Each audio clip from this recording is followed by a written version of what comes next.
This is Focus on EMU, part of the Eastern Michigan Football Halftime Report. I'm David Fair, and today we're going to bring you something very special. Football fans around the country have been cheering on and celebrating their student-athletes throughout the day today, each cheering for their own team.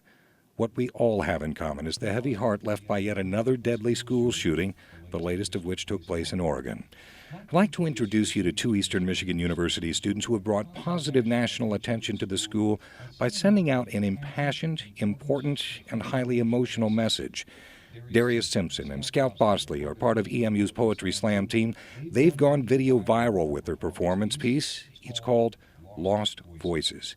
It was written well before these latest shootings, but speaks to racial and gender bias, of bullying, of being marginalized into silence.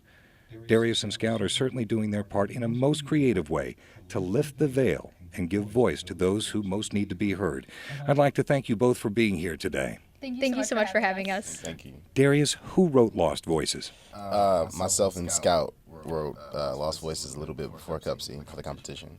And how did it come together that you decided this was a message that you each had of your own volition, but could put together and turn into something entirely different? We basically sat down and said what's important to us, and the little before we actually started writing the piece, there were some things that went into it, but when we actually decided on the content, we just had to identify what was important to us and what we wanted to talk about. So, Scout, there is a visual component to it that we need to explain to our radio listeners. Through much of the piece, you are giving voice to the words that Darius would be saying in his life, and he speaks the words you might say in yours. While you're speaking, he's mouthing the words. Is that the symbolic symbolism of the lost voice?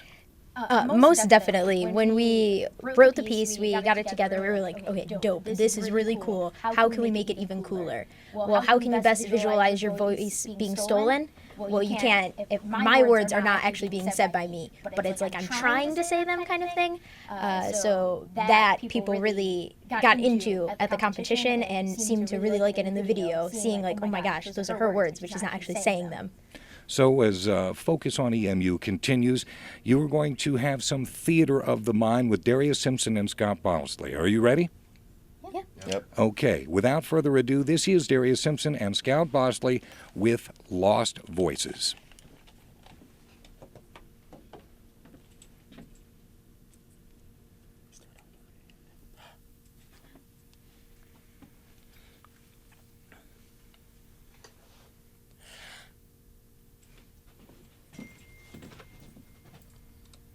The first day I realized I was black, it was 2000.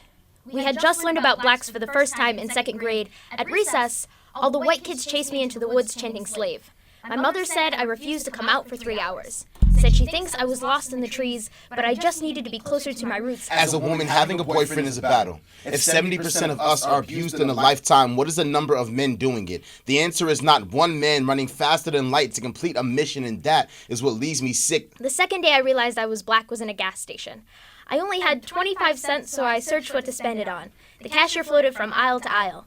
Eyes fixed on my hands. That was the first time I realized skin color was a crime. My body has become cause to write legislation, cause for ass smacks in the back of a class. My body has demanded everything except respect. I've been asked, what makes you feel unsafe? And I struggle not to yell. Everything. The third day I realized I was black was in an all-white cafeteria. I gathered my legs under me, made rockets of my feet, and approached a girl. She told me she was not into my type of guy. I felt the words shoot daggers into my melanin. I have never wanted to disappear so bad. As a woman, I've learned to answer to everything except my name. Little lady is not said to mean equal, but to make sure I remember my place. I battle between wanting to own my body and accepting there is a 1 in 4 chance a man will lay claim to my skin. A plot of land for the taking. The last day I realized I was black was in an elevator in California. To the white woman that told me she knows what it feels like to be black because she grew up poor. I will tell you to think before you speak. But your mind has got to be bacteria infected, and any filter through that labyrinth of nothingness might be worse than no thought at all. There's a group of women going around the room sharing their personal definition of feminism. He is the only man in the room, and all of a sudden, the tone switches to destroying the patriarchy by annihilating all men. Do you know what it feels like to be black?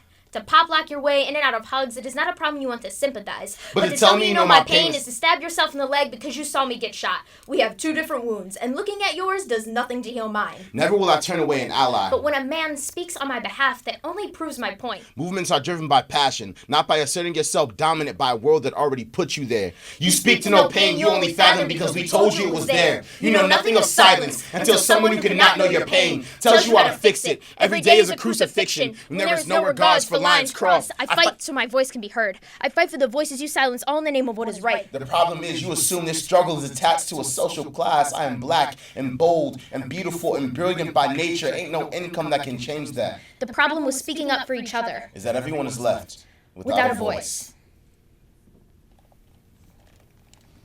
That is Darius Simpson and Scout Bostley, two members of Eastern Michigan University's Poetry Slam team, with their award-winning and nationally recognized piece, Lost Voices, a performance piece message that's resonating throughout the country. So, where do we take the message from here? Is there a further message to be sent? The world.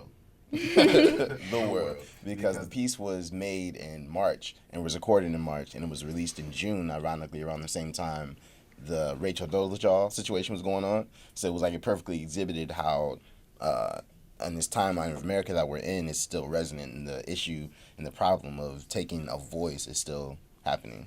Scout? I think it's sad to say, but for a while, I think this poem is going to resonate because there are a lot of problems that still need to be fixed. There are, these voices specifically are going to be lost for a little bit longer, and I think until that changes, this poem is going to resonate with people 10 years from now still. Thank you both for joining us, and thank you very much for sharing the message. I'm most grateful. Thank you. That is EMU students Darius Simpson and Scout Bostley with Lost Voices. If you would like to see instead of just hear this performance piece, you can find it at our website at WEMU.org. I'm David Fair, and in just a moment we'll return you to Baton Rouge for the second half of tonight's football game between EMU and LSU. This is Focus on EMU.